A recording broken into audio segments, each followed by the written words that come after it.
चतुर्थ अध्यायः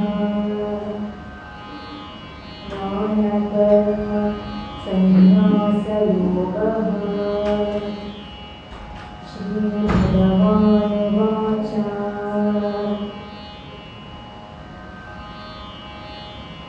यदा यदा हि धर्मस्य ग्लानिर्भवति भारत अभ्युत्थानमधर्मस्य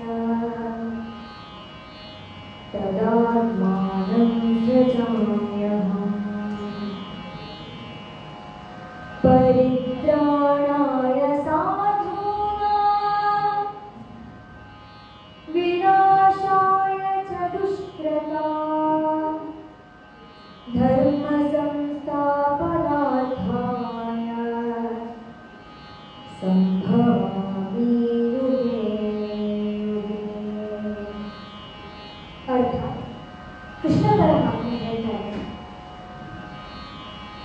ಯಾವಾಗ ಧರ್ಮದ ಅವನತಿ ಹೊಂದಿತ್ತು ಆವಾಗ ಸಜ್ಜನರನ್ನ ತಾನು ಕಾಪಾಡಿ ದುರ್ಜನರನ್ನ ನಾಶ ಮಾಡಲು ನಾನು ಅವತಾರವನ್ನ ಹೊಂದುತ್ತೇನೆ.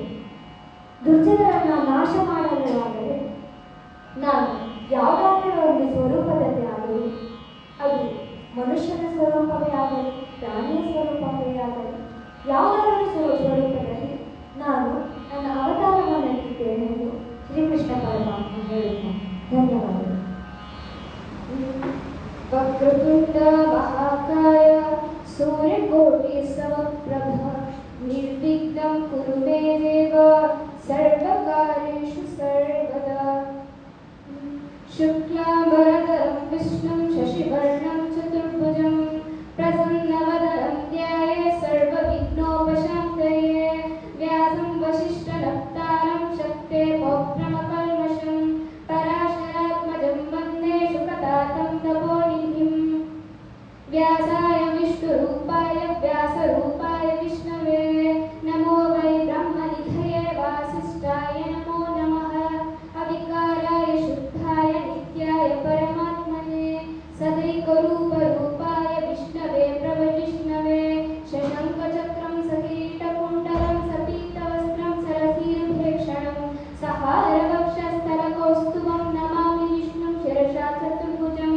ಛಾಯಾಯಾಂ ಪಾರಿಜಾತಸ್ಯ ಹೇಮಸಿಂಹಾಸನೋಪರಿ ಆಸೀನಮಂ ಮುದಶ್ಯಾಮಂ ಮಾಲಯಾತಂ ಮಲಕೃತಂ. ವಿಷ್ಣುಂ ಜಿಷ್ಣುಂ ಮಹಾವಿಷ್ಣುಂ ಪ್ರಭುವಿಷ್ಣುಂ ಮಹೇಶ್ವರಂ ಅನೇಕರೂಪದೈತ್ಯಾಂತಂ ನಮಾಮಿ ಪುರುಷೋತ್ತಮಂ. ಅಸ್ಯ ಶ್ರೀ ವಿಷ್ಣೋ ದಿವ್ಯ ಸಹಸ್ರನಾಮ ಸ್ತೋತ್ರ ಮಹಾಮಂತ್ರಸ್ಯ ಶ್ರೀ ವೇದವ್ಯಾಸೋ ಭಗವಾನ್ ಋಷಿಃ ಅನುಷ್ಠುಪ್ ಛಂದಃ. ಶ್ರೀ ಮಹಾವಿಷ್ಣು ಪರಮಾತ್ಮ ಶ್ರೀಮನ್ನಾರಾಯಣೋ ದೇವತಾ ಅಮೃತಾಂಶೋದ್ಭವೋ ಭಾನುರುತಿ ಬೀಜಂ ದೇವಕೀ ನಂದನ ಸೃಷ್ಟಿತಿ ಶಕ್ತಿಃ ಉದ್ಭವಃ ಕ್ಷೋಭಣೋ ದೇವೈತಿ ಪರಮೋ ಮಂತ್ರಃ. ಶಂಖಗೃನ್ನಂದಕೀ ಚಕ್ರೀತಿ ಕೀಲಕಂ ಶಾಂಕದನ್ಮಾಗದಾಧರ ಇತ್ಯಸ್ತ್ರಂ ಗದಾಂಗಪಾಣಿರಕ್ಷೋಭ್ಯ ಇತಿ ನೇತ್ರಂ ತ್ರಿಸಾಮಾಸಾಮಕಸ್ಸಾಮೇತಿ ಕವಚಂ ಆನಂದಂ ಪರಬ್ರಹ್ಮೇತಿ ಯೋನಿಃ ಋತುಸುದರ್ಶನಕಾಲ ಇತಿ ಬಂಧಃ. ಶ್ರೀ ವಿಶ್ವರೂಪ ಇತಿ ಧ್ಯಾನಂ ಶ್ರೀ ಮಹಾವಿಷ್ಣು ಪ್ರೀತ್ಯರ್ಥೆ ಸಹಸ್ರನಾಮ ಜಪೆ ವಿನಿಯೋಗಃ. ಧ್ಯಾನಂ ಕ್ಷೀರೋದಂಡಸ್ಯ ಶೇಷಚಮಲವಿಲಸೈಕತರ್ಮೌಕ್ತಿಕಾನಾಂ ಮಾಲಾಕ್ಲಿಪ್ತಾಸ್ತನಸ್ಫಟಿಕಮಣಿನಿಭಯಮೌಕ್ತಿಕೈರ್ಮಾಂಡಿತಾಂಗಃ. ಓಂ ಶ್ರೀ ಪರಮಾತ್ಮನೇ ನಮಃ. ಭಗವದ್ಗೀತೆಯ 2ನೇ ಅಧ್ಯಾಯದ 2ನೇ ಶ್ಲೋಕ. ಕುತತ್ವಾ ಕಶ್ಮಲಮಿದಂ ವಿಷಮೇ ಸಮುಪಸ್ಥಿತಂ ಅನಾರ್ಯದುಷ್ಪಸ್ವರ್ಗ್ಯಂ ಅಕೀರ್ತಿಕರಂ ಅರ್ಜುನ. ಅರ್ಜುನನು ತನ್ನ ಎಲ್ಲ ವಿಷಾದಗಳನ್ನು ಹೇಳಿದಾಗ ಶ್ರೀಕೃಷ್ಣ ಹೀಗೆ ಹೇಳುತ್ತಾನೆ, ಹೇ ಹೇ ಹೇ ಪಾರ್ಥ, ಜಗತ್ತಿನ ಎಲ್ಲ ಕಡೆಯಲ್ಲಿಯೂ ಅಧರ್ಮವೇ ಆವರಿಸಿದೆ. ಇಂತಹ ಅಧರ್ಮ ತುಂಬಿದ ಈ ಪರಿಸ್ಥಿತಿಯಲ್ಲಿ ನೀನು ಶಸ್ತ್ರವನ್ನು ಕೆಳಗಿಟ್ಟಿದ್ದೀಯಾ, ಇದು ಶ್ರೇಷ್ಠ ಪುರುಷರಿಗೆ ಯೋಗ್ಯವಲ್ಲ. ಇಂತಹ ಸಂದರ್ಭದಲ್ಲಿ ನೀನು ಶಸ್ತ್ರವನ್ನು ಹಿಡಿದು ಅಧರ್ಮದ ವಿರುದ್ಧ ಹೋರಾಡಬೇಕಾಗುತ್ತದೆ ಎಂದು ಕೃಷ್ಣ ಹೇಳುತ್ತಾನೆ. ಅದೇ 2ನೇ ಅಧ್ಯಾಯದ 11ನೇ ಶ್ಲೋಕ.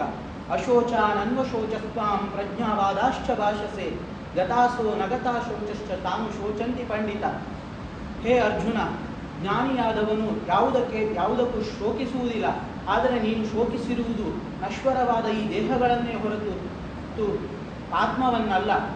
ಜ್ಞಾನಿಯಾದವನು ಯಾವತ್ತೂ ಶೋಕಿಸುವುದಿಲ್ಲ. ಅದೇ 20ನೇ ಶ್ಲೋಕದಲ್ಲಿ ಕೃಷ್ಣ ಹೇಳುತ್ತಾನೆ, ನ ಜಾಯತೆ ಮ್ರಿಯತೆ ವಾ ಕದಾಚಿತ್ ನಾಯಂ ಭೂತ ಭವಿತಾ ವಾನ ಭೂಯ ಅಜೋ ನಿತ್ಯ ಶಾಶ್ವತೋಯಂ ಪುರಾಣೋ ಹನ್ಯತೆ ಹನ್ಯಮಾನೇ ಶರೀರೆ. ಹೇ ಧನಂಜಯ, ಶರೀರ ಅನ್ನುವಂಥದ್ದು ನಶ್ವರ, ಆದರೆ ಆತ್ಮವಂಥದ್ದು ನಿರಂತರವಾಗಿರುತ್ತದೆ. ಅದು ಸನಾತನ, ಅದು ಪುರಾತನವಾಗಿರುತ್ತದೆ. ಹೇಗೆ ಮನುಷ್ಯರು ಹಳೆ ಬಟ್ಟೆಯನ್ನು ತೆಗೆದು ಹೊಸ ಬಟ್ಟೆಯನ್ನು ಧರಿಸುತ್ತಾರೋ ಹಾಗೆ ಆತ್ಮವು ಅನೇಕ ಶರೀರಗಳನ್ನು ಧರಿಸುತ್ತದೆ. ನಂತರ 23ನೇ ಶ್ಲೋಕದಲ್ಲಿ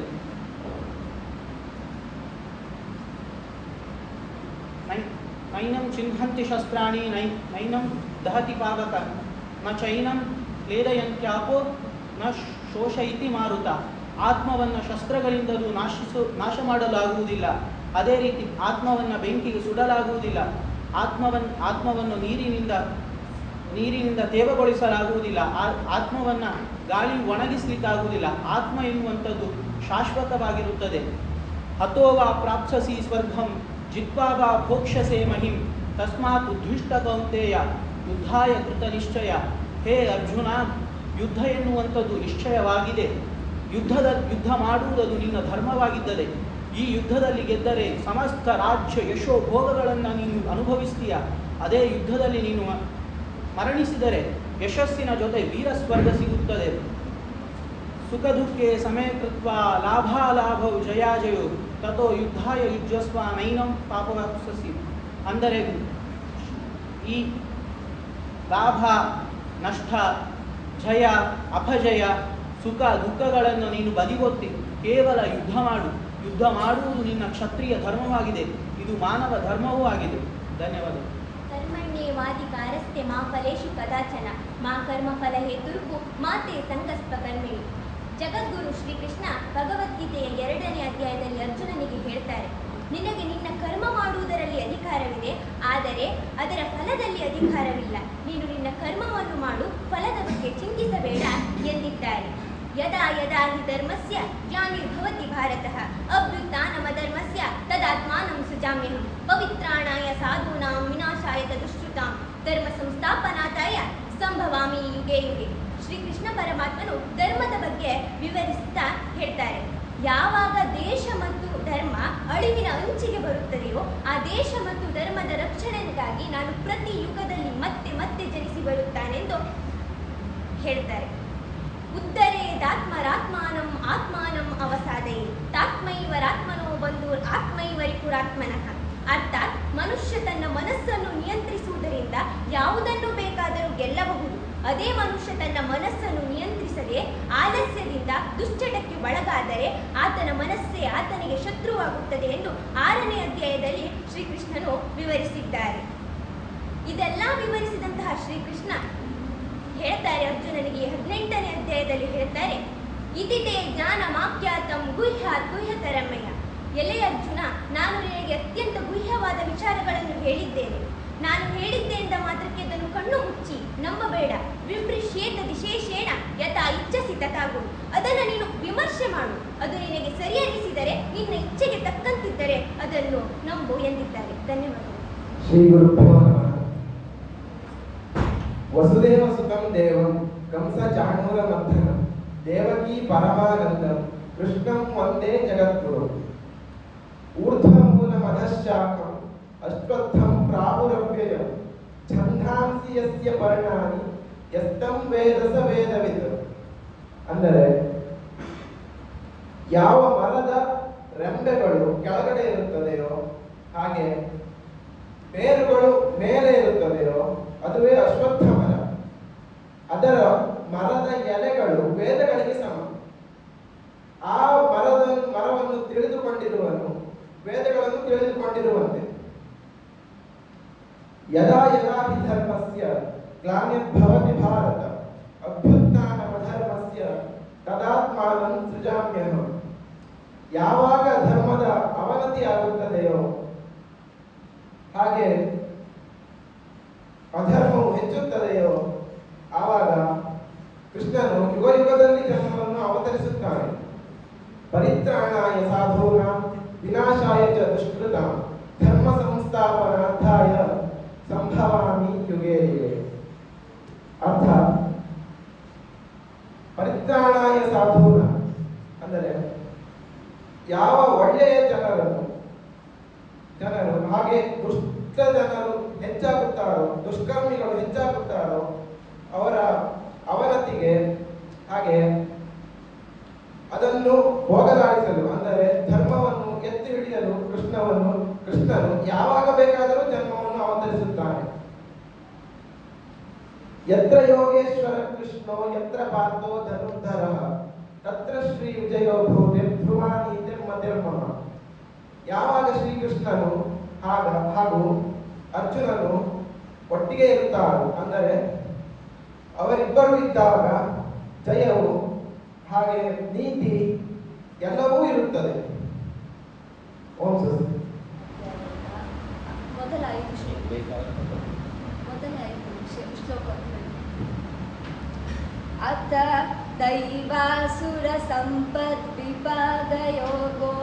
ನಾಮ ಷೋಡಶೋऽಧ್ಯಾಯಃ.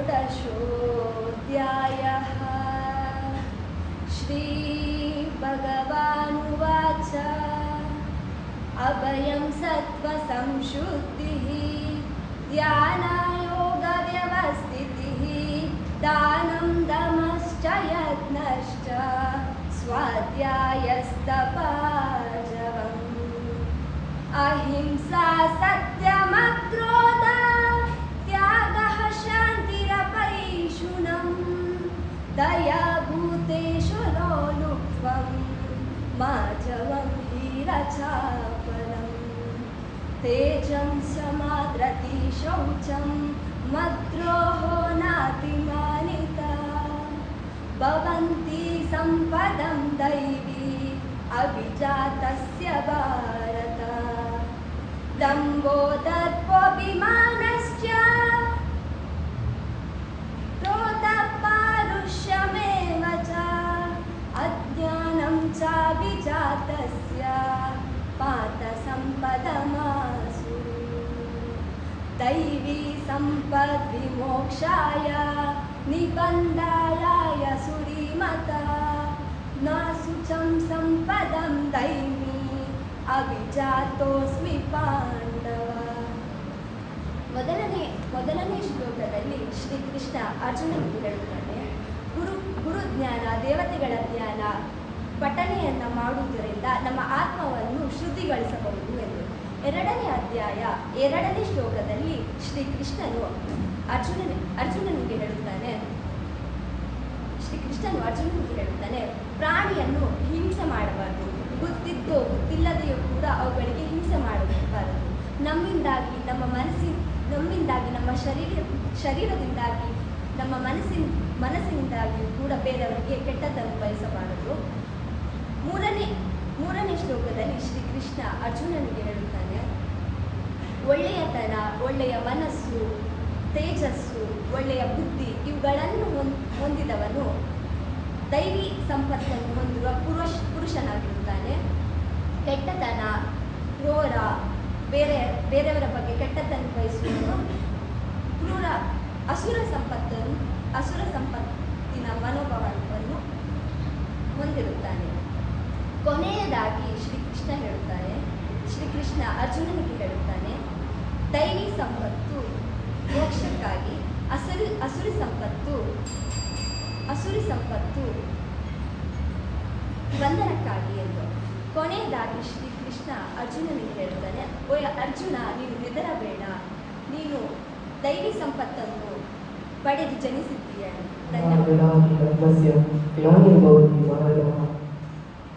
ಅಭ್ಯುತ್ಥಾನಾಯ ಧರ್ಮಸ್ಯ ತದಾತ್ಮಂ ಸಂಶಾಮ್ಯಃ ಪವಿತ್ರಾಣಾಯ ಸಾಧುನಾಂ ವಿನಾಶಾಯ ಚ ಧರ್ಮ ಸಂಸ್ಥಾಪನಾರ್ಥಾಯ ಸಂಭವವಾಗುವುದೇ ಅರ್ಥಾತ್ ಎಲ್ಲೆಲ್ಲಿ ಅಧರ್ಮಗಳು ತಾಂಡವವಾಡುತ್ತೋ, ಧರ್ಮಕ್ಕೆ ರಕ್ಷಣೆ ಇಲ್ಲವೋ, ದುಷ್ಟರ ಅಟ್ಟಹಾಸ ಬಲಿತೋ, ಅಲ್ಲೆಲ್ಲ ನಾನು ಧರ್ಮದ ಸ್ಥಾಪನೆಗಾಗಿ, ಶಿಷ್ಟರನ್ನು ರಕ್ಷಿಸುವುದಕ್ಕಾಗಿ ಮತ್ತೆ ಮತ್ತೆ ಅವತರಿಸುತ್ತೇನೆ ಎನ್ನುವ ಮಾತನ್ನು ಶ್ರೀಕೃಷ್ಣ ಹೇಳಿದರು. ಯತ್ರ ನಾರಾಯಣ ಪೂಜಿತ ತತ್ರ ರಾಮದೇವನಃ.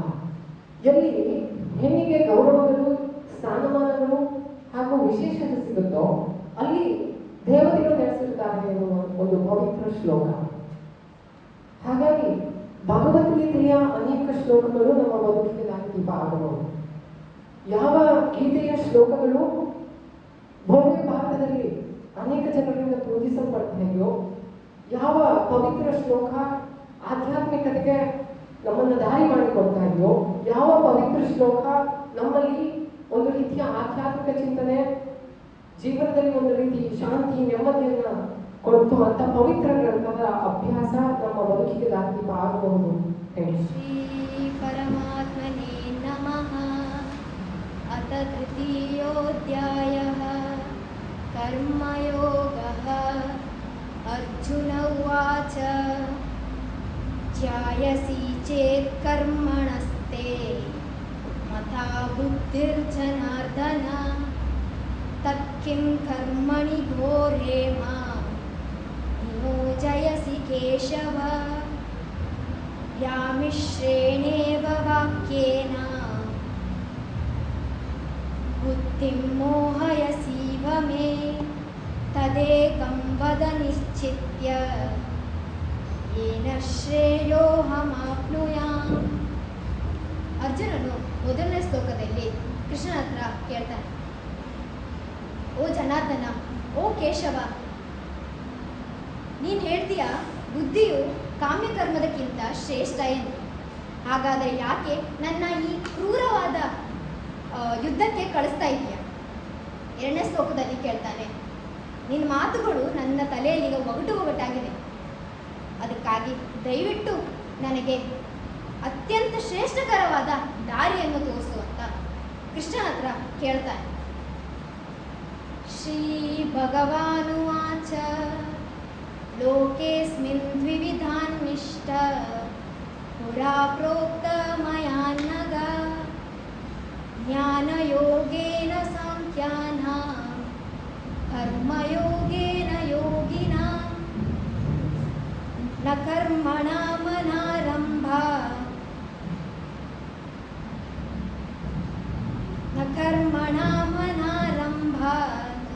ನೈಷ್ಕರ್ಮ್ಯಂ ಪುರುಷೋಶ್ನುತೆ ನ ಚ ಸನ್ಯಸನಾದೇವ ಸಿದ್ಧಿಂ ಸಮಧಿಗಚ್ಚತಿ.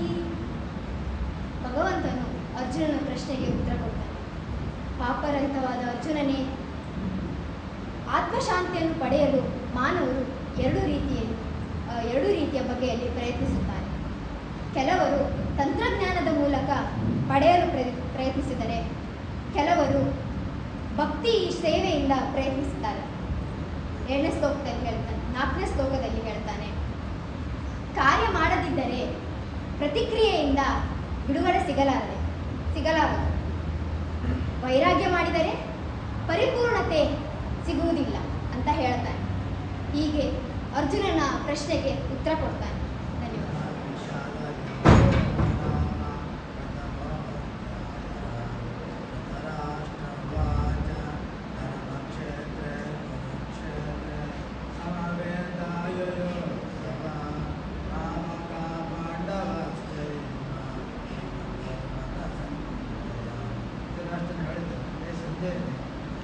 ಯುದ್ಧ ಭೂಮಿಯಾದ ಕುರುಕ್ಷೇತ್ರದಲ್ಲಿ ಯುದ್ಧದ ಉಚ್ಚೆಯುಳ್ಳ ನನ್ನವರ ಹಾಗೂ ಪಾಂಡವಪುತ್ರರು ಏನು ಮಾಡಿದರು? ಪಾಂಡವಾನೇಕಂ ಯೋಡಂ ದುರ್ಯೋಧನಸ್ತದಾ ಆಚಾರ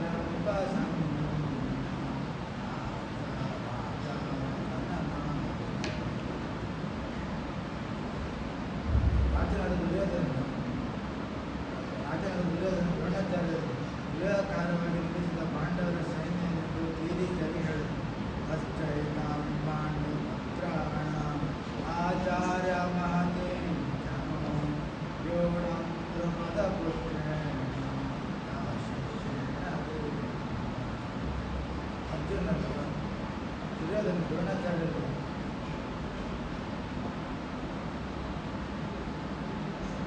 ದ್ರೋಣಾಚಾರ್ಯರನ್ನು ಪ್ರಿಯ ಶಿಷ್ಯನಾದ ದೊಡ್ಡದನ್ನು ವಿವೇಕಾನಂದರಿಗೆ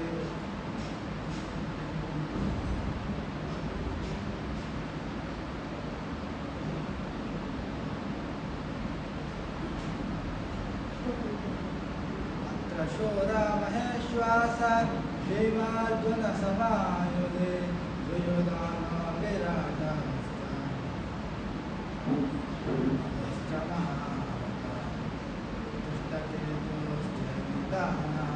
काशीराजश्च वीरवान् पुरुषेत्कुन्तिबोधश्च शैत्यश्च युधामनुश्च विक्रान्त उत्तमौजश्च वीर्यवान् सौभद्रो द्रौपदेयाश्च ಪಾಂಡವರಲ್ಲಿ ಭೀಮಾರ್ಜುನನಿಗೆ ಸಮಾಯುಧವಾದ ಕೃಷ್ಣಕೇತು ಚೇಕಿತಾನ ಸಾತ್ಯಕಿ ಕಾಶಿರಾಜ ಕುರುತಿಕೋಟಿ ವಿಧಾನ ಉತ್ತಮೌಜ ದ್ರೌಪದಿಯ ಪುತ್ರನಾದ ಅಭಿಮನ್ಯು ಹಾಗೂ ದ್ರೌಪದಿ ಪುತ್ರ ದೇವರು ಹಾಗೂ ಸೌಭದ್ರಿಯ ಪುತ್ರನಾದ ಅಭಿಮನ್ಯು ಇದ್ದ ವಿಶಿಷ್ಟಾಯ ಕಾನಿಬೋಧ ದ್ವಿಜೋತ್ತಮ ನಾಯಕ ಮಮ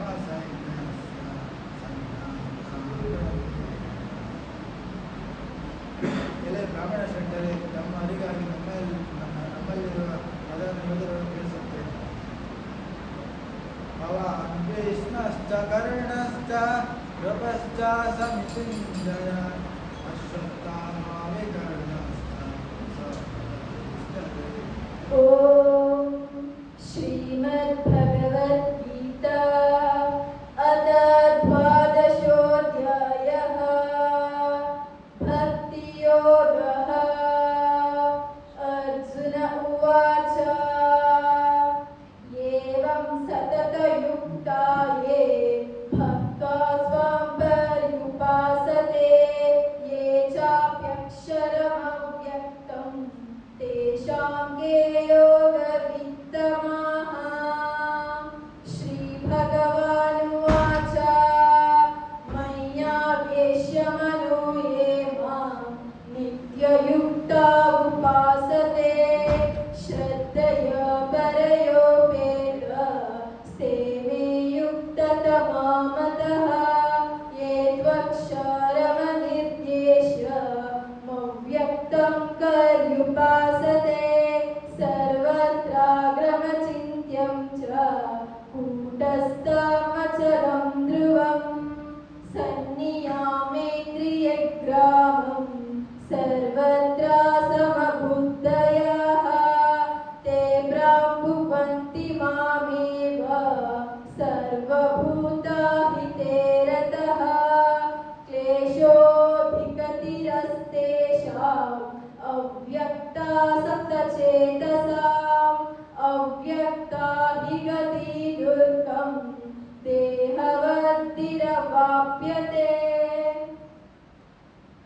ಅರ್ಜುನನು ಕೃಷ್ಣನ ಬಳಿ ನಿಜವಾದ ಯೋಗಿಗಳು ಯಾರೆಂದು ಕೇಳಿದಾಗ ಆಗ ಶ್ರೀಕೃಷ್ಣ ಹೇಳ್ತಾನಂತೆ, ಯಾರು ಮನಸ್ಸಿನಲ್ಲಿ ನನ್ನ ಪೂಜಿಸುತ್ತಾರೋ ಅವರು ಶ್ರೇಷ್ಠರು, ಯಾರು ನಿರ್ಗುಣ ನಿರಾಕರ ಸ್ವರೂಪವನ್ನು ಉಪದೇಶಿಸುತ್ತಾರೋ ಅವರು ನನ್ನನ್ನು ಹೊಂದುತ್ತಾರೆ, ಯಾರು ಇಂದ್ರಿಯಗಳ ನಿಗ್ರಹಿಸಿ ನನ್ನನ್ನು ಭಕ್ತಿಯಿಂದ ಪೂಜಿಸುತ್ತಾರೋ ಅವರು ನನ್ನನ್ನೇ ಪಡೆಯುತ್ತಾರೆ ಎಂದು ಭಗವದ್ಗೀತೆಯ 12ನೇ ಅಧ್ಯಾಯದ ಮೊದಲೈದು ಶ್ಲೋಕಗಳಲ್ಲಿ ಭಕ್ತಿ ಯೋಗದಲ್ಲಿ ಶ್ರೀಕೃಷ್ಣ ಹೀಗೆ ಹೇಳ್ತಾನೆ. ಓಂ ತಸ್ಸಿದತಿ ಶ್ರೀಮದ್ಭಗವದ್ಗೀತಾ ಉಪನಿಷತ್ಸು ಬ್ರಹ್ಮವಿದ್ಯಾಯಂ ಯೋಗಶಾಸ್ತ್ರೇ ಶ್ರೀಕೃಷ್ಣಾರ್ಜುನ ಸಂವಾದೇ ಭಕ್ತಿಯೋಗೋ ನಾಮ ದ್ವಾದಶೋಧ್ಯಾಯಃ.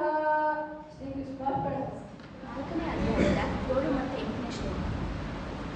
ಯಥಾ ಯಥಾ ಹಿ ಧರ್ಮಸ್ಯ ಗ್ಲಾನಿರ್ಭವತಿ ಭಾರತ ಅಭ್ಯುತ್ಥಾನಮಧರ್ಮಸ್ಯ ತದರ್ಥಾನಂ ಸೃಜಾಮ್ಯಹಂ ಪರಿತ್ರಾಣಾಯ ಸಾಧೂನಾಂ ವಿನಾಶಾಯ ಚ ದುಷ್ಕೃತಾಂ ಧರ್ಮ ಸಂಸ್ಥಾಪನಾರ್ಥಾಯ ಸಂಭವಾಮಿ ಯುಗೆ ಯುಗೆ. ಭರತ ವಂಶನಾದ ಅರ್ಜುನನಿಗೆ ಕೃಷ್ಣ ಹೇಳ್ತಾನೆ, ಎಲ್ಲೆಲ್ಲಿ ಧರ್ಮ ಅವನತಿಗೊಳ್ತದೋ ಹಾಗೆ ಅಧರ್ಮ ತಾಂಡವ ಆಡ್ತದೋ ಹಾಗೆ ಆ ಸಮಯದಲ್ಲಿ ನಾನು ಸಜ್ಜನನ್ನ ಕಾಪಾಡಲಿಕ್ಕೋಸ್ಕರ ಹಾಗೂ ದುಷ್ಟರನ್ನು ಸಂಹಾರ ಮಾಡಲಿಕ್ಕೋಸ್ಕರ ಪ್ರತಿ ಯುಗದಲ್ಲಿ ಹುಟ್ಟಿ ಬರ್ತೇನೆ ಅಂತ ಹೇಳ್ತಾರೆ. ನಾವೊಂದು ಉದಾಹರಣೆ ತೆಗೆದುಕೊಂಡಾಗ ಕಂಸ ತನ್ನ ತಂಗಿ ದೇವಕಿಯನ್ನು ಕೊಲ್ಲಿಕ್ಕಂತ ಹೊರಟಾಗ ದೇವಕಿ ಮತ್ತು ವಸುದೇವ ಹೇಳ್ತಾರೆ, ಕೊಲ್ಬೇಡ ನಮ್ಮನ್ನು, ನಾವು 8 ಮಕ್ಕಳನ್ನು ನಿಮಗೆ ಕೊಡ್ತೇವೆ ಅಂತ ಹೇಳಿದಾಗ ಕೇವಲ ಕಂಸನನ್ನು ಕೊಲ್ಲಿಕ್ಕೋಸ್ಕರ ಕೃಷ್ಣ ಹುಟ್ಟಿ ಬರಲಿಲ್ಲ. ತನ್ನ ಸಜ್ಜನಾದ ತನ್ನ ಭಕ್ತಿಯಾದ ದೇವಕಿಯನ್ನು ಸಹ ಕಾಪಾಡಲಿಕ್ಕೋಸ್ಕರ ಆತ ಹುಟ್ಟಿ ಬಂದ. ಇದು ಅದರ ಸರ್ವರಿಗೂ ನಮಸ್ಕಾರ. 15ನೇ ಅಧ್ಯಾಯವನ್ನು ಪಠಣ ಮಾಡ್ತೇನೆ. ಭಗವದ್ಗೀತೆಯ ಉಳಿದ ಅಧ್ಯಾಯಗಳು ಜ್ಞಾನ ಮಾರ್ಗದ ಮೂಲಕ, ಕರ್ಮ ಮಾರ್ಗದ ಮೂಲಕ ಜೀವನದ ಗುರಿಯನ್ನು ತಲುಪಲು ಸಹಾಯ ಮಾಡುತ್ತದೆ. 15ನೇ ಅಧ್ಯಾಯವು ಗುಣಗಳನ್ನು ಮೀರಿ ಭಗವಂತನ ಸಾನ್ನಿಧ್ಯವನ್ನು ತಲುಪಲು ಸಹಾಯ ಮಾಡುತ್ತದೆ. ಈ ಅಧ್ಯಾಯವು ಜಗತ್ತನ್ನು ತಲೆಕೆಳಗಾದ ಒಂದು ಅಶ್ವತ್ಥ ಮರಕ್ಕೆ ಹೋಲಿಸಿ ವಿವರಿಸಿದ್ದಾರೆ. ಈ ಅಧ್ಯಾಯದಲ್ಲಿ ಶ್ರೀಕೃಷ್ಣನು ಅರ್ಜುನನಿಗೆ ಜಗತ್ತನ್ನು ಒಂದು ತಲೆಕೆಳಗಾದ ಅಶ್ವತ್ಥ ಮರಕ್ಕೆ ಹೋಲಿಸಿ ವಿವರಿಸಿದ್ದಾರೆ. ಈ ಅಧ್ಯಾಯವು ಜಗತ್ತಿನ ಸ್ವರೂಪ ಗುಣಗಳ ಪ್ರಭಾವದಿಂದ ಮುಕ್ತರಾಗುವ ಮಾರ್ಗ ಮತ್ತು ಭಕ್ತಿಯ ಮೂಲಕ ದೈವಿಕ ಗುರಿಯನ್ನು ಸಾಧಿಸುವ ಪ್ರಾಮುಖ್ಯತೆಯನ್ನು ತಿಳಿಸುತ್ತದೆ. ಅಥ ಪಂಚದಶೋಧ್ಯಾಯಃ ಶ್ರೀಮದ್ಭಗವದ್ಗೀತಾ ಪುರುಷೋತ್ತಮಯೋಗಃ.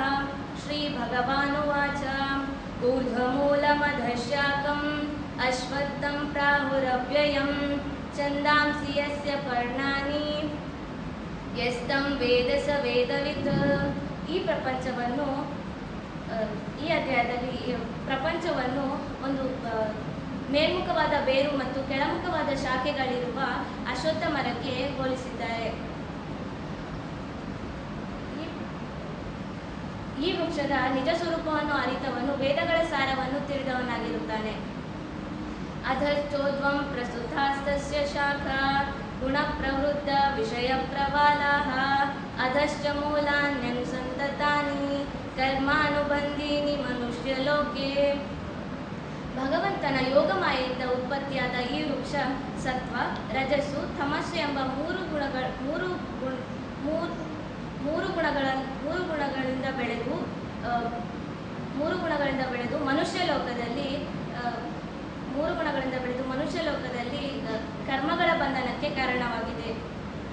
ತತಃಪದಂ ತತ್ಪರಿಮಾರ್ಗಿತವ್ಯಂ ಯಸ್ಮಿನ್ ಗತಾ ನ ನಿವರ್ತಂತಿ ಭೂಯಃ ತ್ವಮೇವ ಚಾದ್ಯಂ ಪುರುಷಂ ಪ್ರಪದ್ಯೆ ಯತಃ ಪ್ರವೃತ್ತಿ ಪ್ರಸ್ತುತ ಪುರಾಣಿ.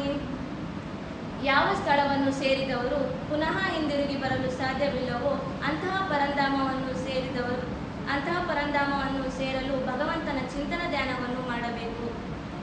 ನಿರ್ಮಾಣ ಮೋಹಾರ್ಜಿತ ಸಂಗದೋಷ ಆಧ್ಯಾತ್ಮ ನಿತ್ಯ ವಿನಿವೃತ್ತ ಕಾಮಾಹ ದ್ವಂದ್ವೈ ವಿಮುಕ್ತ ಸುಖ ದುಃಖ ಸಂಜ್ಞೈ ಗಚ್ಚಂತ್ಯ ಮೂಢ ಪದಮವ್ಯಯಂ ತತ್.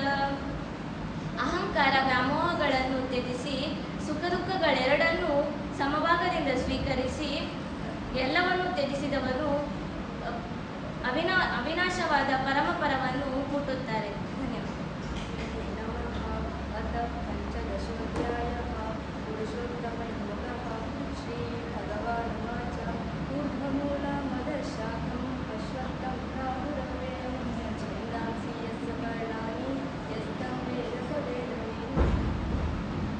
ಈಶ್ವರನು ಅಶ್ವತ್ಥ ಮರಗಳು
श्रीकृष्णपरब्रह्मणे नमः। अष्टमोऽध्यायः अक्षरब्रह्मयोगः। अर्जुन उवाच किं तद्ब्रह्म किमध्यात्मं किं कर्म पुरुषोत्तमम् अधिभूतं च किं प्रोक्तम् अधिदैवं किमुच्यते। अधियज्ञकथं गोत्र देहेऽस्मिन् मधुसूदन प्रयाणकाले च कथं ज्ञेयोऽसि ನಿಯತಾತ್ಮಭಿಃ. ಅರ್ಜುನ ಕೃಷ್ಣನಿಗೆ ಕೇಳ್ತಾನೆ, ಬ್ರಹ್ಮ ಅಂದ್ರೆ ಯಾವುದು, ಅಧಿಭೂತ ಅಂದ್ರೆ ಯಾವುದು, ಅಧಿದೈವ ಅಂದ್ರೆ ಯಾವುದು ಹಾಗೆ ಕೇಳ್ತಾನೆ. ನಾವು ನಿರಂತರವಾಗಿ ಭಗವಂತನ ಧ್ಯಾನ ಮಾಡ್ತಾ ಇದ್ರೆ ಅಂತ್ಯಕಾಲದಲ್ಲಿ ಭಗವಂತನ ಸೇರೋದು ಹೇಗೆ ಅಂತೆಲ್ಲ ಕೇಳ್ತಾನೆ. ಅದಕ್ಕೆ ಭಗವಂತ ಹೇಳೋದು ಹೀಗೆ, ಶ್ರೀ ಭಗವಾನುವಾಚ ಅಕ್ಷರಂ ಬ್ರಹ್ಮ ಪರಮಂ ಸ್ವಭಾವೋಧ್ಯಾತ್ಮಮುಚ್ಯತೆ ಭೂತಭಾವೋದ್ಭವಕರೋ ವಿಸರ್ಗಕರ್ಮ ಸಂಹಿತಃ ಅಧಿಭೂತಂ ಕ್ಷರೋ ಭಾವಃ ಪುರುಷಶ್ಚಾಧಿದೈವತಂ ಅಧಿಯಜ್ಞೋಮೇವಾತ್ರ ದೇಹೇ ದೇಹಭೃತಾಂಬರ. ಅದಕ್ಕೆ ಕೃಷ್ಣ ಹೇಳ್ತಾನೆ, ಬ್ರಹ್ಮ ಅಂದರೆ ಅವಿನಾಶಿಯಾದ ಒಂದು ಪರಮ ತತ್ವ ಬ್ರಹ್ಮ, ಅವನ ಸ್ವಭಾವವೇ ಆಧ್ಯಾತ್ಮ. ಅಧಿಭೂತ ಅಂದರೆ ಪ್ರಕೃತಿ ಸೃಷ್ಟಿಗೆ ಯಾವುದು ಕಾರಣವಾಗಿದೆಯೋ ಅದು ಅಧಿಭೂತ ಅಂತ ಹೇಳ್ತಾರೆ. ಹಾಗೆ ಅಧಿದೈವ ಅಂದರೆ ಭಗವಂತನ ವಿಶ್ವರೂಪ ಇದೆಯಲ್ಲ ಅದು ಅಧಿದೈವ. ನಮ್ಮ ದೇಹದಲ್ಲಿರೋ ಅಂತರಾತ್ಮ ಇದೆಯಲ್ಲ ಅದೇ ಅಧಿಭೂತ, ಅದೇ ಅಧಿಯಜ್ಞ. ನಾವು ಆಂತರ್ಯದಲ್ಲಿ ಹೇಗಿದೆವೋ ಅದು ಅಧಿಯಜ್ಞ ಅಂತ ಹೇಳ್ತಾರೆ. ಹಾಗೆ ಅಂತಕಾಲೇ ಚ ಮಾಮೇವ ಸ್ಮರಾನ್ ಮುಕ್ತ್ವಾ ಕಲೇವರಂ ಯಪ್ರಯಾತಿ ಸಮದ್ಭಾವಂ ಯಾತಿ ನಾಸ್ತ್ಯತ್ರ ಸಂಶಯಃ ಯಂ ಯಂ ವಾಪಿ ಸ್ಮರನ್ ಭಾವಂ ತ್ಯಜತ್ಯಂತೆ ಕಲೇವರಂ ತಂ ತಮೇವೈತಿ ಕೌಂತೆಯ ಸದಾ ತದ್ಭಾವ ಭಾವಿತಃ. ಈ ಎರಡು ಶ್ಲೋಕಗಳ ಅರ್ಥ ಏನಂದ್ರೆ, ನಾವು ಅಂತ್ಯಕಾಲದಲ್ಲಿ ಏನು ಭಗವಂತನ ಸ್ಮರಣೆ ಮಾಡಿದರೆ ನಾವು ಪರಮಾತ್ಮನನ್ನು ಸೇರ್ತೇವೆ ಅಂತ. ಹಾಗೆ ಎರಡನೇ ಶ್ಲೋಕದ ಅರ್ಥ, ನಾವು ಅಂತ್ಯಕಾಲದಲ್ಲಿ ಅಂದರೆ ಮರಣ ಸಮಯದಲ್ಲಿ ಯಾವ ಸ್ಮರಣೆಯನ್ನ ಮಾಡ್ತಿರ್ತೇವೆ ಅದೇ ಸ್ಮರಣೆಯಲ್ಲೇ ನಾವು ದೇವರನ್ನ ಸೇರ್ತೇವೆ, ಅದೇ ಸ್ಥಿತಿಯಲ್ಲೇ ನಾವು ದೇವರನ್ನ ಸೇರ್ತೇವೆ ಅಂತ ಅರ್ಥ. ಕೃಷ್ಣಾರ್ಪಣಮಸ್ತು. ಅಧ್ಯಾಯ 12 ಭಕ್ತಿಯೋಗ. ಏವಂ ಸತತಯುಕ್ತಾನೇ ಭಕ್ತಸ್ತ್ವಂ ಪರ್ಯುಪಾಸತೆ ಯೇ ಚಾಪ್ಯಕ್ಷರಮವ್ಯಕ್ತಂ ತೇಷಾಂ ಕೇ ಯೋಗವಿತ್ತಮಃ ಮಯ್ಯವೇಶ್ಯ ಮನೋ ಏವ ನಿತ್ಯಯುಕ್ತ ಉಪಾಸತೆ ಶ್ರದ್ಧಾಯ ಪರಯೋಪೇತಾಸ್ತೆ ಮೇ ಯುಕ್ತತಮಃ ಏತ್ವಕ್ಷರಮನಿರ್ದೇಶ್ಯ ಮವ್ಯಕ್ತಂ ಪರ್ಯುಪಾಸತೆ ಸರ್ವತ್ರ ಗಮಚಿಂತ್ಯಂ ಚ ಕೂಟಸ್ಥಮಚಲಂ ಧ್ರುವಂ ಸನ್ನಿಯಾಮೇಂದ್ರಿಯಗ್ರಾಮಂ ಸರ್ವತ್ರ ಸಮಬುದ್ಧಯಃ ತೇ ಪ್ರಾಪ್ನುವಂತಿ ಮಾಮೇವ ಸರ್ವಭೂತಹಿತೇ ರತಃ ಕ್ಲೇಶೋದಿಕತರಸ್तेषामव्यक्तासक्तचेतसाम् ಅವ್ಯಕ್ತಾ ಹಿ ಗತಿರ್ದುಃಖಂ ದೇಹವದ್ಭಿರವಾಪ್ಯತೆ ಏತು ಸರ್ವಾಣಿ ಕರ್ಮಾಣಿ ಮಯಿ ಸನ್ಯಸ್ಯ ಮತ್ಪರಃ ಅನನ್ಯೇನೈವ ಯೋಗೇನ ಮಾಂ ಧ್ಯಾಯन्तु ಉಪಾಸತೆ ತೇಷಮಹಂ ಸಮುದ್ಧರ್ತಾ ಮೃತ್ಯು ಸಂಸಾರ ಸಾಗರಾತ್ ಭವಾಮಿ ನ ಚಿರಾತ್ ಪಾರ್ಥ ಮಯ್ಯವೇಶಿತ ಚೇತಸಾಂ. ಮೊದಲನೇ ಶ್ಲೋಕದಲ್ಲಿ ಅರ್ಜುನ ಶ್ರೀಕೃಷ್ಣನಿಗೆ ಕೇಳ್ತಾನೆ, ಸದಾ ನಿನ್ನ ಸೇವೆಯಲ್ಲಿ ನಿರತರಾಗಿರುವವರು ಹಾಗೂ ನಿರಾಕಾರ ಬ್ರಹ್ಮನನ್ನು ಪೂಜಿಸುವವರು ಇವರಲ್ಲಿ ಯಾರು ಹೆಚ್ಚು ಪರಿಪೂರ್ಣರೆಂದು ಅರ್ಜುನ ಶ್ರೀಕೃಷ್ಣನಲ್ಲಿ ಕೇಳ್ತಾನೆ. ಎರಡನೇ ಶ್ಲೋಕದಲ್ಲಿ ಭಗವಂತ ಶ್ರೀಕೃಷ್ಣನು ಅರ್ಜುನನಿಗೆ ಉತ್ತರ ಕೊಡುತ್ತಾನೆ, ಯಾರು ನನ್ನ ಸಾಕಾರ ರೂಪದಲ್ಲಿ ತಮ್ಮ ಮನಸ್ಸನ್ನು ನಿಲ್ಲಿಸುವರೋ ಹಾಗೂ ಸದಾ ನನ್ನನ್ನು ಪೂಜಿಸುವವರೋ ಅವರನ್ನು ನಾನು ಅತ್ಯಂತ ಪರಿಪೂರ್ಣ ಎಂದು ಭಾವಿಸುತ್ತೇನೆ.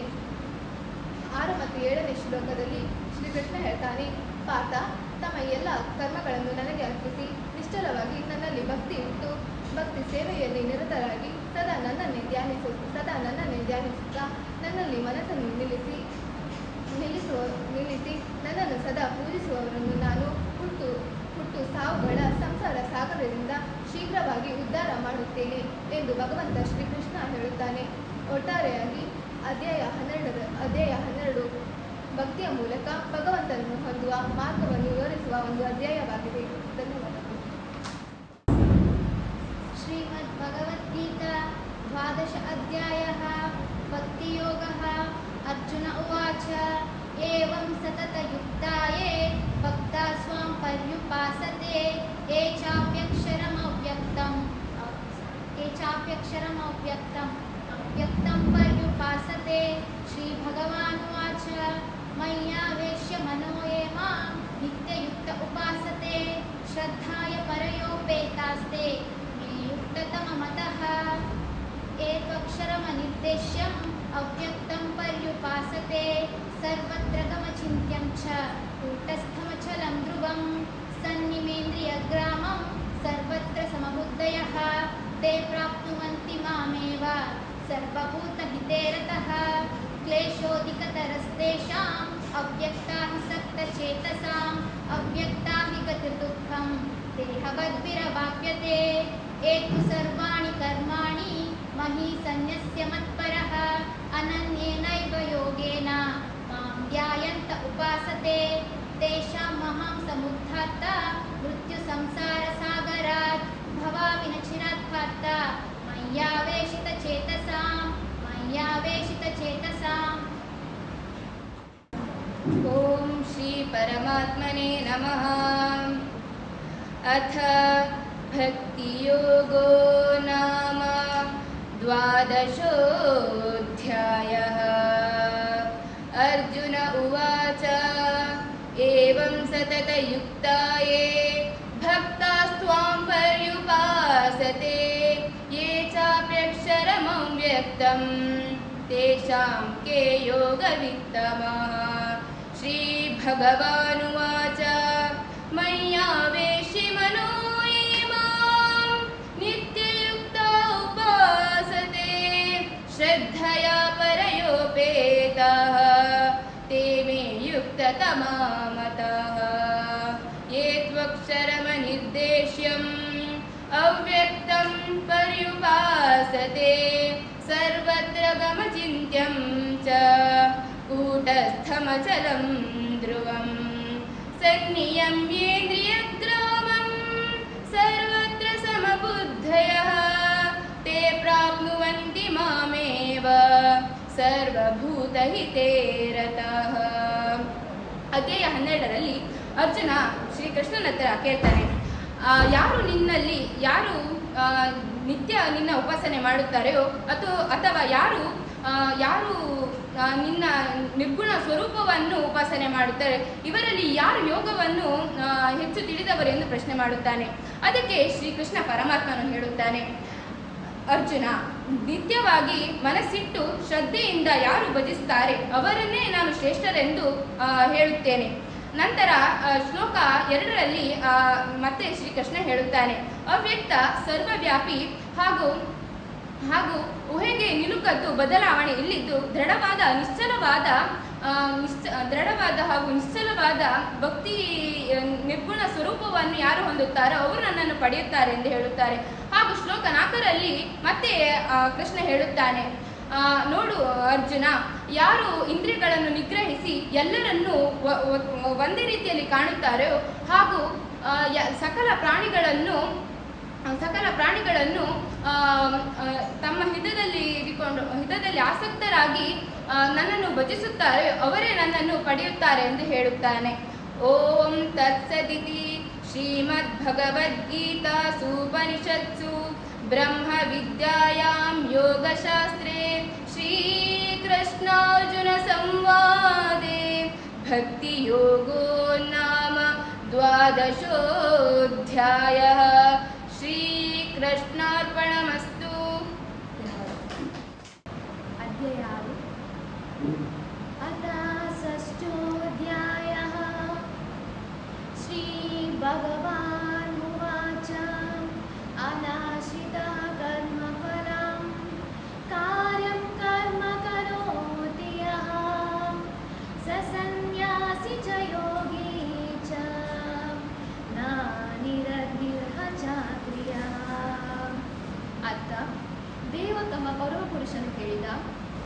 ಕರ್ಮಫಲಕ್ಕೆ ಅಂಟಿಕೊಳ್ಳದೆ ತಾನು ಮಾಡಿದ ಕರ್ಮಫಲಕ್ಕೆ ಅಂಟಿಕೊಳ್ಳದೆ ತಾನು ಮಾಡಬೇಕಾದ ಕರ್ಮವನ್ನು ಮಾಡುವವನೇ ಸನ್ಯಾಸಿ.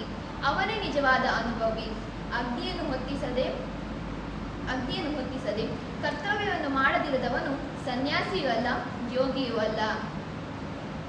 ಯಂ ಸನ್ಯಾಸಮಿತಿ ಪ್ರಾಹುರ್ಯೋಗಂ ತಂ ವಿದ್ಧಿ ಪಾಂಡವ ನಾಹ ಸನ್ಯಸ್ತ ಸಂಕಲ್ಪೋ ಯೋಗಿ ಭವತಿ ಕಶ್ಚನ. ಪಾಂಡುಪುತ್ರನಾದ ಅರ್ಜುನನೇ, ಯಾವುದು ಸನ್ಯಾಸವೆಂದು ಕರೆಯುವರೋ ಅದೇ ಯೋಗ ಅಥವಾ ಪರಮ ಪ್ರಭುವಿನೊಂದಿಗೆ ಸಂಪರ್ಕವನ್ನು ಹೊಂದುವುದು ಎಂದು ತಿಳಿ. ಏಕೆಂದರೆ ಇಂದ್ರಿಯ ತೃಪ್ತಿಯ ಆಸೆಯನ್ನು ತ್ಯಾಗ ಮಾಡದಿದ್ದರೆ ಯಾರು ಯೋಗಿಯಾಗಲಾರರು, ಸನ್ಯಾಸಿಯಾಗಲಾರರು. ಆರುರುಕ್ಷೋ ಮುರ್ನೇಯೋಗಂ ಕರ್ಮ ಕಾರಣ ಮುಚ್ಯತೆ ಯೋಗಾರೂಢಸ್ಯ ತಸ್ವೈವ ಶಮಃ ಕಾರಣ ಮುಚ್ಯತೆ. ಅರ್ಥ: ಅಷ್ಟಾಂಗ ಯೋಗ ಪದ್ಧತಿಯಲ್ಲಿ ಹೊಸದಾಗಿ ದೀಕ್ಷೆ ಪಡೆದವರಿಗೆ ಕರ್ಮ ಸಾಧನೆ ಎಂದು ಕೃಷ್ಣ ಹೇಳುತ್ತಾನೆ. ಯೋಗದಲ್ಲಿ ಆಗಲೇ ಬಹು ಮುಂದುವರೆದವರಿಗೆ ಎಲ್ಲ ಐಹಿಕ ಕಾರ್ಯಗಳನ್ನು ನಿಲ್ಲಿಸುವುದೇ ಸಾಧನ ಎಂದು ಕೃಷ್ಣ ಅರ್ಜುನನಿಗೆ ಹೇಳುತ್ತಾನೆ. ಯದಾ ಹೀನೇಂದ್ರಿಯಾದೇಶೋ ನಾ ಕರ್ಮ ಸನುಜ್ಜತೆ ನಾಹ ಸನ್ಯಸ್ತ ಸಂಕಲ್ಪೋ ಯೋಗಾರೂಢಸ್ಯ ಗೋಚತೆ.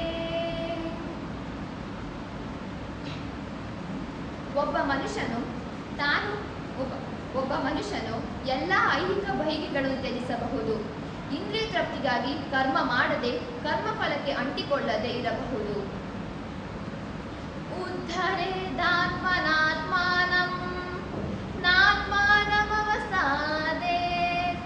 ಆತ್ಮೈವ ಆತ್ಮಾನೋ ಬಂಧುರಾತ್ಮೈವ ರಿಪುರಾತ್ಮಃ.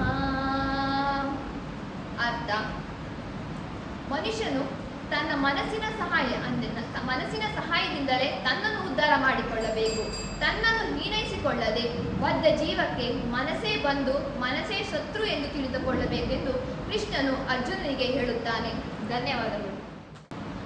ಕೃಷ್ಣಾಯ ವಾಸುದೇವಾಯ ಹರಯೇ ಪರಮಾತ್ಮನೆ ಪ್ರಣತಃ ಕ್ಲೇಶನಾಶಾಯ ಗೋವಿಂದಾಯ ನಮೋ ನಮಃ. ಶ್ರೀಮದ್ಭಗವದ್ಗೀತಾ ಅಥ ಚತುರ್ದಶೋऽಧ್ಯಾಯಃ ಗುಣತ್ರಯ ವಿಭಾಗ ಯೋಗಃ.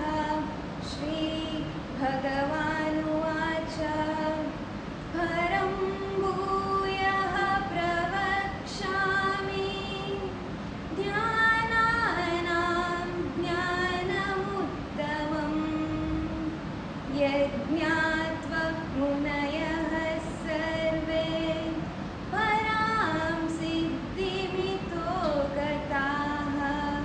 ಭಗವಂತ ಶ್ರೀಕೃಷ್ಣನು ಅರ್ಜುನನಿಗೆ ಹೇಳುತ್ತಾನೆ, ನಾನೀಗ ನಿನಗೆ ಜ್ಞಾನಗಳಲ್ಲಿ ಅತ್ಯುತ್ತಮವಾದ ಜ್ಞಾನ ಪರಮ ಜ್ಞಾನವನ್ನು ಪುನಃ ಹೇಳುತ್ತೇನೆ.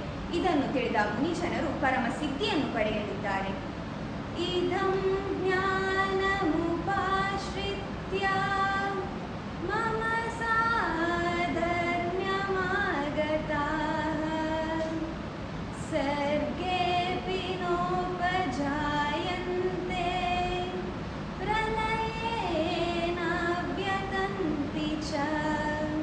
ಈ ಜ್ಞಾನವನ್ನು ಆಶ್ರಯಿಸಿದ ಅಥವಾ ಧಾರಣೆ ಮಾಡಿದ ಪ್ರತಿಯೊಬ್ಬ ಪುರುಷನು ಸೃಷ್ಟಿಯ ಪ್ರಾರಂಭದಲ್ಲಿ ಮತ್ತೆ ಹುಟ್ಟುವುದಿಲ್ಲ, ಹಾಗೆ ಅಂತ್ಯಕಾಲದಲ್ಲಿ ಅಥವಾ ಪ್ರಳಯ ಕಾಲದಲ್ಲಿಯೂ ದುಃಖಿತನಾಗುವುದಿಲ್ಲ. ಮಮ ಯೋನಿರ್ಮಹದ್ ಬ್ರಹ್ಮ ತಸ್ಮಿನ್ ಗರ್ಭಂ ದದಾಮ್ಯಹಂ ಸಂಭವಃ ಸರ್ವಭೂತಾನಾಂ ತಥೋ ಭವತಿ ಭಾರತ. ಎಲೈ ಅರ್ಜುನನೇ, ನನ್ನ ಮಹದ್ ಬ್ರಹ್ಮರೂಪಿಗಳಲ್ಲಿ ಒಂದಾದ ಪ್ರಕೃತಿಯು ಸಕಲ ಪ್ರಾಣಿಗಳಿಗೂ ಯೋನಿಯಾಗಿದೆ, ಅರ್ಥಾತ್ ಗರ್ಭಸ್ಥಾನಧಾನವಾಗಿದೆ. ಇಂತಹ ಈ ಚೇತನ ಸಮುದಾಯ ರೂಪಿಯಲ್ಲಿ ನಾನು ಗರ್ಭವನ್ನು ಧರಿಸುತ್ತೇನೆ. ಹಾಗೆ ಆ ಜಡ ಹಾಗೂ ಚೇತನ ಸಂಯೋಗದಿಂದ ಪ್ರಾಣಿಯು ಉತ್ಪತ್ತಿಯಾಗುತ್ತದೆ. ಸರ್ವಯೋನಿಷು ಕೌಂತೆಯ ಮೂರ್ತಯಃ ಸಂಭವಂತಿ ತಾಸಾಂ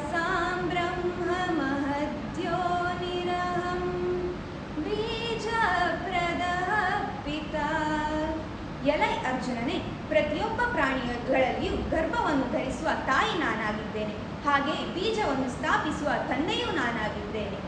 ಓಂ ತತ್ಸದಿತಿ ಶ್ರೀಮದ್ಭಗವದ್ಗೀತಾ ಸೂಪನಿಷತ್ಸು ಬ್ರಹ್ಮವಿದ್ಯಾಯಾಂ ಯೋಗಶಾಸ್ತ್ರೇ ಶ್ರೀಕೃಷ್ಣಾರ್ಜುನ ಸಂವಾದೆ ಗುಣತ್ರಯ ವಿಭಾಗ ಯೋಗೋ ನಾಮ ಚತುರ್ದಶೋಧ್ಯಾಯಃ. ಶ್ರೀಕೃಷ್ಣ.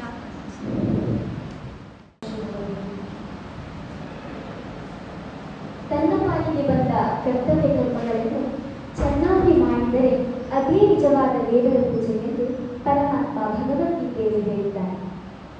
ಕ್ಲೈಭ್ಯಮಾಸ್ಮಗಮಃ ಪಾರ್ಥ ನೈತತ್ವಯುಪಪದ್ಯತೆ ಕ್ಷುದ್ರಂ ಹೃದಯ ದೌರ್ಬಲ್ಯಂ ತ್ಯಕ್ತೋತಿಷ್ಠ ಪರಂತಪ.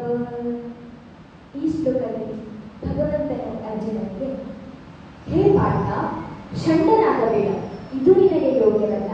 ಎಲೆ ಶತ್ರುನಾಶಕನೇ, ತುಚ್ಛವಾದ ಹೃದಯದ ಈ ದೌರ್ಬಲ್ಯವನ್ನು ತ್ಯಜಿಸಿ ನೀನು ಯುದ್ಧಕ್ಕಾಗಿ ಸಿದ್ಧನಾಗುವೆಂದು. ಹತೋ ವಾ ಪ್ರಾಪ್ಸ್ಯಸಿ ಸ್ವರ್ಗಂ ಜಿತ್ವಾ ವಾ ಭೋಕ್ಷ್ಯಸೇ ಮಹೀಂ ತಸ್ಮಾದುತ್ತಿಷ್ಠ ಕೌಂತೇಯ ಯುದ್ಧಾಯ ಕೃತ ನಿಶ್ಚಯಃ. ಈ ಶ್ಲೋಕದಲ್ಲಿ ಪರಮಾತ್ಮನು ಪುನಃ ಅರ್ಜುನನಿಗೆ, ನಿನ್ನ ಕರ್ತವ್ಯವಾದ ಈ ಯುದ್ಧದಲ್ಲಿ ನೀನು ಕೊಲ್ಲಲ್ಪಟ್ಟರೆ ಸ್ವರ್ಗವನ್ನು ಪಡೆಯುವೆ, ಗೆದ್ದರೆ ಭೂಮಂಡಲವನ್ನು ಅನುಭವಿಸುವೆ. ಆದ್ದರಿಂದ ಹೇ ಕುಂತಿಪುತ್ರ, ನಿನ್ನ ಕರ್ತವ್ಯ ಮಾಡುವುದಕ್ಕಾಗಿ ಎದ್ದು ನಿಲ್ಲು ಎಂದು. ಯತ ಪ್ರವೃತ್ತಿರ್ಭೂತಾನಾಂ ಯೇನ ಸರ್ವಮಿದಂ ತತಂ ಯೇನ ಸರ್ವಮಿದಂ ತತಂ ಸ್ವಕರ್ಮಣಾ ತಮಭ್ಯರ್ಚ್ಯ ಸಿದ್ಧಿಂ ವಿಂದತಿ ಮಾನವಃ.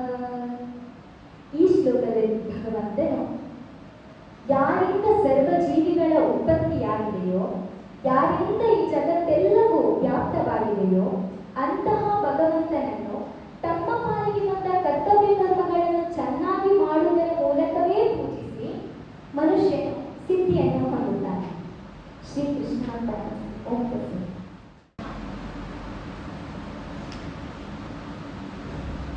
ಶ್ರೀ ಗುರುಭ್ಯೋ ನಮಃ. ಹರಿ ಓಂ.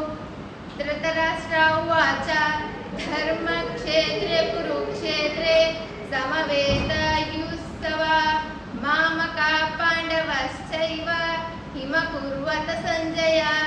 ಧೃತರಾಷ್ಟ್ರ ಹೇಳ್ತಾನೆ, ಹೇ ಸಂಜಯ, ಧರ್ಮ ಭೂಮಿಯಾದ ಕುರುಕ್ಷೇತ್ರದಲ್ಲಿ ಯುದ್ಧ ಇಚ್ಛೆಯುಳ್ಳ ನನ್ನವರು ಪಾಂಡು ಪುತ್ರರು ಏನು ಮಾಡಿದ್ದಾರೆ? ಸಂಜಯ ಉವಾಚ ದೃಷ್ಟಾವತು ಪಾಂಡವನೀಕಂ ಯೋಢ್ಯಂ ದುರ್ಯೋಧನಸ್ತದಾ ಆಚಾರ್ಯಮುಪಸಂಗಮ್ಯ ರಾಜಂ ವಚನ ಬ್ರವೀತ್. ಸಂಜಯ ಹೇಳುತ್ತಾನೆ, ಯುದ್ಧ ಆರಂಭದಲ್ಲಿ ರಾಜನಾದ ದುರ್ಯೋಧನನು ವ್ಯೂಹರಚನಯುಕ್ತವಾದ ಪಾಂಡವರ ಸೈನ್ಯವನ್ನು ನೋಡಿ ದ್ರೋಣಾಚಾರ್ಯರ ಬಳಿಗೆ ಹೋಗಿ ಈ ಮಾತನ್ನು ಹೇಳುತ್ತಾನೆ. ಪಶ್ಯೈತಾಂ ಪಾಂಡುಪುತ್ರಾಣಾಂ ಆಚಾರ್ಯ ಮಹತೀಜಮುಂ ಯೋಢ್ಯಾಂ ದ್ರುಪದ ಪುತ್ರೇಣ ತವ ಶಿಷ್ಯೇಣ ಧೀಮತ.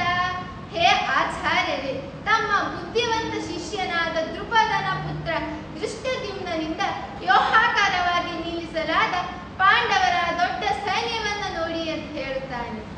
ಓಂ ಶ್ರೀ ತತ್ಸದಿತಿ ಶ್ರೀಮದ್ ಭಗವದ್ಗೀತಾ ಸೋಪನಿಷತ್ ಬ್ರಹ್ಮ ವಿದ್ಯಾಯಾಂ ಯೋಗಶಾಸ್ತ್ರೇ ಶ್ರೀ ಕೃಷ್ಣಾರ್ಜುನ ಸಂವಾದೆ ಅರ್ಜುನ ವಿಷಾದ ಯೋಗೆ ನಾಮ ಪ್ರಥಮೋಧ್ಯಾಯಃ. ಶ್ರೀಕೃಷ್ಣಾರ್ಪಣಮಸ್ತು. श्रीमद्भगवद्गीताय नमः. ॐ अथ भक्तियोगो नाम द्वादशोऽध्यायः. श्री अर्जुन उवाच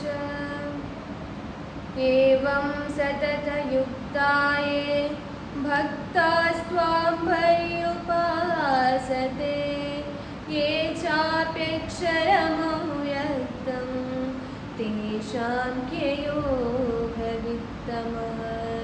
श्री श्रीभगवानुवाच मय्यावेश्य मनो ये मां नित्ययुक्ता उपासते श्रद्धया परयोपेतास्ते